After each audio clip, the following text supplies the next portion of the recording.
ও বলতে পারবে না, ছেলে মেয়ে নাকি না। আমি গরু বকরি ছড়াই মাঠে মাঠে, কত কি মায়ের জমি করে আমি নিজে দিয়ে আমি সংসারটাকে ছেলে পেলে নিয়ে আমি কষ্ট করে খাই। মেয়েরা কর্ম করে, মেয়েরাকে নিয়ে আমি খুব কষ্ট পরিশ্রম করি দিয়ে আমি খাই। বড় মেয়ে বিয়ে দিয়েছে?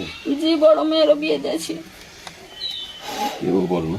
জি, ওর মেয়ে বড়। তুমি বলো তো, তোমার মা মানে তুমি যতক্ষণ জ্ঞান হয়েছে, জ্ঞান হওয়ার পরে কি দেখেছো? আমার জ্ঞান হওয়া পর্যন্ত আমি দেখি আমার বাবা আমাকে অত্যাচার করতে থাকে। চোখে রাখা মানে তরকারি কোনো খরচপাতি কোনো কিছুই দিতে চাই না। সমস্ত কিছু মানে যখন খাটে প্রতিদিন ইনকাম করে, কিন্তু ইনকামের টাকা পয়সা কোনো দিন আমার মায়ের হাতে দিতে দেখিনি। তো কোনো দিন খাবার দাবার যে আমার মাকে এনে দিল তাও কোনো দিন দেখিনি।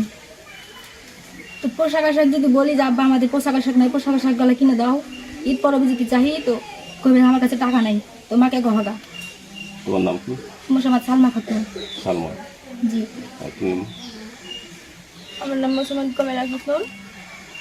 একটু টানো, এটা মুখে টানো, একটু নিচে দিকে টানো। হ্যাঁ বলো, তুমি তো কাঁদছো, বলো বলো, কাঁদতে কাঁদতে বলো, কোনো সমস্যা নেই। আমার জ্ঞান অবধি আমার বাবাকে দেখি আমি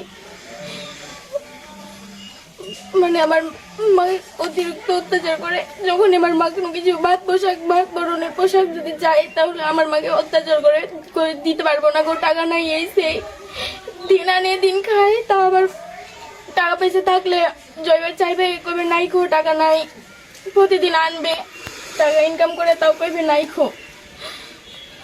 এই তো আর আমরা যদি আমার পড়ালেখা এত দূর অব্দি আইলাম, 10 অব্দি নিজের টাকা দিয়ে আইলাম এত দূর, নিজে যে উপবৃত্তিটা পাই তাও উপবৃত্তির আব্বু আমাদের হাতে দেয় না খো। কি যে করে, আব্বুকে বলি আমাদের উপবৃত্তি দাও, গাইড কিনা লাগবে, কিংবা সেশন চার্জ এতটি করে সেশন চার্জ লাগে, আমরা কোথায় পাবো? যদি চাই তো দিবে না খো। এদের পোশাক আশাক চাইবো, জীবন ওদের দিতে চাইবে না খো। দিলে চিনাটা যেগুলো কম সস্তা যেটা আমাকে দেয়। আমার এর 2 ভাই বোন যে এত বড় হয়ে যাচ্ছে, ওরা একটা পোশাক পায় না। আমি কেঁদে ঈদে তাও 2-3টে ঈদে কিছু তো পেয়েছি। আর আমরা কি ভাই দুটাকে জানো যে এত দিবে না খো। আমার বাবা আমার মাকে অতিরিক্ত অত্যাচার করছে। আমরা কি এরকম করে সহ্য করবো? আমরা এত বড় হয়ে যাচ্ছি, আজকে আমরা বিয়েতে আমরা কিভাবে মাকে ফেলে রাখতে পারবো? পারছি না আমরা এগুলোরই চাই। মেয়েগুলোর ওপরে তাও মামলা দিয়েছে দাদা, মেয়েগুলোর ওপরে মামলা দিয়েছে, মেয়েগুলো আদালতে যায়। তাহলে আপনারা বলেন যে কতটুকু সে ছেলেটা ভালো, বাপের কাছে একটু স্নেহ তাহলে মেয়েগুলো কি হলে তার মেয়েগুলোকে জেল খাটাচ্ছে, তাহলে কতটুকু ভালো ছেলে তা আপনার। আব্দুল সামাদ, তুমি কি জানো তোমার বাবার সম্বন্ধে? আমি যখন 7 বছর হয় তখন আমি জ্ঞান পাই, তখন আমি পোশাক নিতে যাই, তখন আমাকে কিল মারে, পিঠে কিল মারে আর এঠে খাবার নিতে চাই তখন মারে। বকরির গালে মারে যাই, আগে খালি আর কিছু কিছু যায় না। যখন আমি মার কাছে যাই তখন মাকে প্যান্ট গালা কিনে দিবে আর কিছু কিনে, তাও যায় তখন দিয়ে মাকে শার্ট নেয়, তখন শার্ট গালা কিনে দেয়, আবার একটা কিছু কিনে দেয়নি। জি, 2 পর্যন্ত পড়েছি। এখন লেখাপড়া ধরেন সাইকেল মাইকেল নিয়ে চলে গেছে ছেলেটারও। আমার মামা দিয়েছিল আর মুসলমানের সময়, ওই সাইকেলটা নিয়ে আমার ছেলে যায় মাদ্রাসা, এখন যায় না মাদ্রাসা, তার ছেলেটারও লেখাপড়া বন্ধ।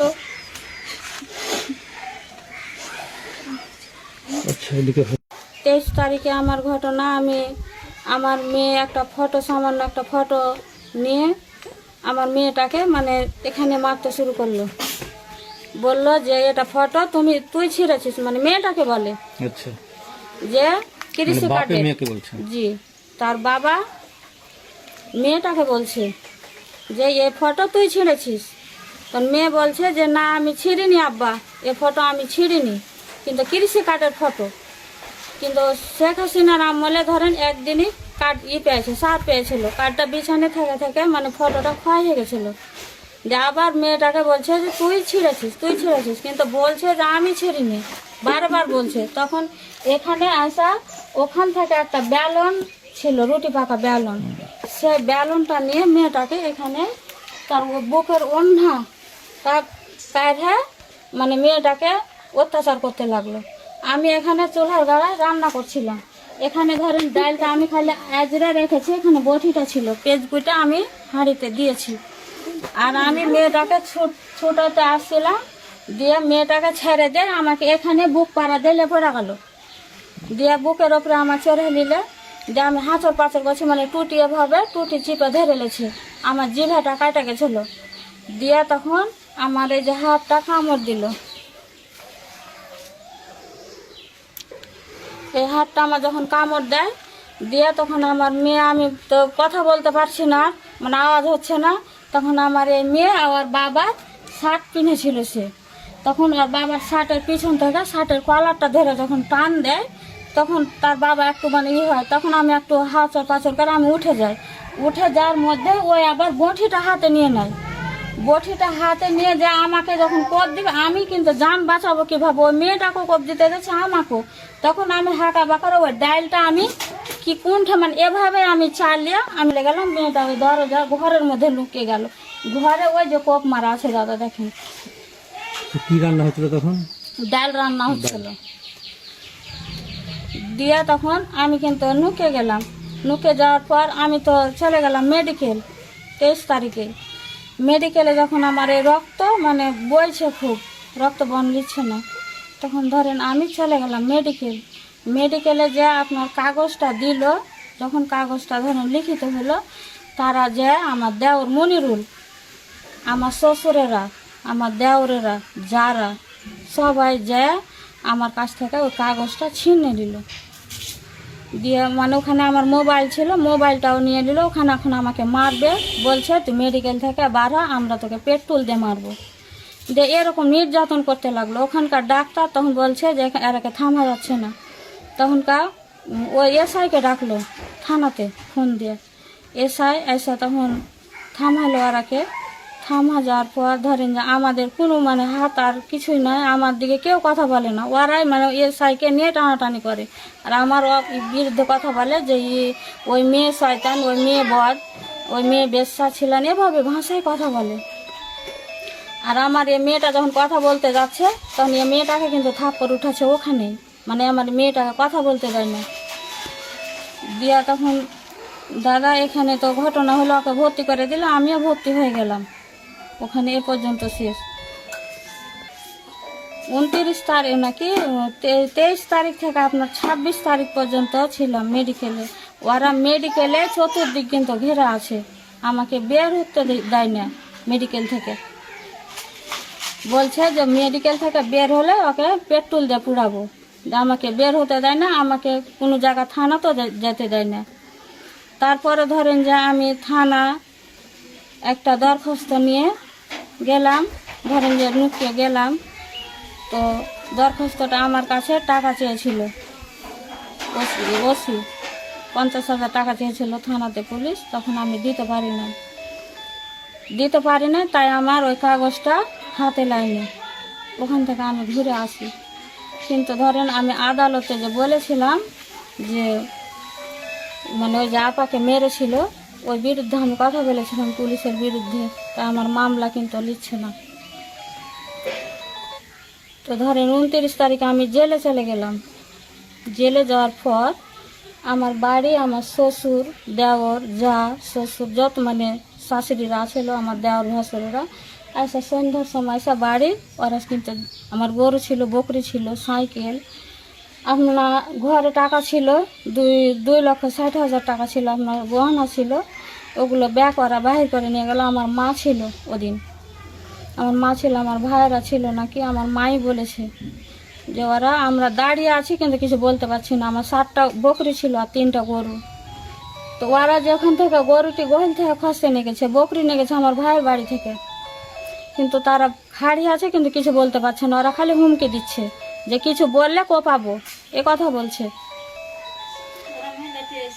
মেলেটি সবাই সরা এসে বাবা আত্মীয় স্বজন আমাদের কেউ নাই, চাষারা বংশ আমাদের কেউ ছিল না এখানে। ওদের ধরেন যে ছিল 7টা, আমার গয়নাগাঠি টাকা পয়সা যা ছিল, ওখানে 3টা সাইকেল ছিল, ওগুলো সব নিয়ে চলে গেল। তারা আমার যা কিছু মানে এখানে মানে অতগুলো তার লেখা যাবে না, যা ছিল ঘর দুয়ারে ওরা আবার তালা মারেছে ঘরে। আমারই বাবার ভিটে বাড়ি এটা। ওই তালাটা ওদেরই মারা? জি, ওদেরই মারা। দিয়ে আমি ধরেন যে জেলে তো 29 তারিখে গেলাম, 16 তারিখে আমি ছুটে এলাম, 18 তারিখে বাড়ি এসে দেখি আমার কিছু নেই বাড়িতে। 13 তারিখে আমি থানাতে আমি দিলাম, ওখানে যে আমি বলছি থানাতে পুলিশকে আমার করছে না, খুব মামলা নেবে না, বলছে যে আমি বলছি যে আমাকে ওরা বাড়িতে উঠতে দেন, আমাকে মেরে ফেলবে। বলছে তোমাকে মেরে ফেললে তো কি, আমি তোমার মামলা করবো না, এই কথা বলে। আমি কোথায় যাবো এখন এই অবস্থায়? আমার নিজের বাবার বাড়ি, নিজের বাবার ভিটে বাড়ি, আমি কোথায় যেতে পারছি? আপনি এখন কি চান? বাড়িতে আমি থাকবো, এই যে তালা মালা খসাতে হবে। আমি ধরেন যে মামলাতে গেলাম, আমার মামলার কাগজ বসছে না। আমি বলছি যে ওরা এতটি এসে আমার জিনিসপত্র নিয়ে চলে গেল, আমি এগুলো নিব। বাড়িটা কার নামে আছে জায়গাটা? এই জায়গাটা আমার নামে আছে। আমার স্বামী আমার যৌতুকের জন্য হাফ কাঠা মাটি আমাকে অত্যাচার করে নিয়ে এনেছে। বিয়ে হওয়ার কতদিন? জি, বিয়ে হওয়ার কতদিন? বিয়ে হওয়া 22 বছর। 22 বছর? বাচ্চা কাচ্চা? জি, 22 বছর। 3টা ছেলে মেয়ে, 3টা ছেলে মেয়ের কাছে কথা শুনে আমাকে কি অত্যাচার করে। প্রমাণ